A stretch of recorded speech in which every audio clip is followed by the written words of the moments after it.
பாமக திமுகவோ அதிமுகவோ யாரு கூட வேணாலும் சேர்ந்து அவங்க டிராவல் பண்ணி எலெக்ஷன்டா கூட இப்போ திமுக கூடயே ஒரு எக்ஸாம்பிள் சொல்கிறேன், சேர்ந்துட்டாங்க, ஒரு 20-25 இடம் கொடுக்குறாங்க, அதில் ஒரு 10-15 இடம் ஜெயிச்சிட்டாங்க, திமுகவுக்கு ஒரு 20 இடம் தேவைப்படுது ஆட்சி அமைக்கன்னா பயங்கர டிமாண்ட் வைப்பாங்க. துணை முதல்வர் கூட அன்புமணிக்குன்னு வாங்க, ஏடிஎம்கே கூட அதே 15 ஏடிஎம்கேக்கு தேவைப்படுது, அப்படி வேணாலும் போகலாம், இங்கே ஜெயிச்சுட்டு அங்கே கூட போகலாம்.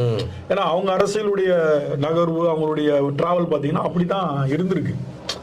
அதை நம்ம வந்து அது அவங்களுடைய ஸ்ட்ராட்டஜி, அதை நம்ம ஒன்றுமே பண்ண முடியாது. இப்போ அவங்க கட்சிக்குள்ள ராமதாஸ் அன்புமணி இந்த எலெக்ஷனுக்கு பிரியாமல் செயல்பட்டால் மட்டும்தான் பாமகக்கு ஓரளவு எந்த கட்சியாவது மதிச்சு கூப்பிடுவான்.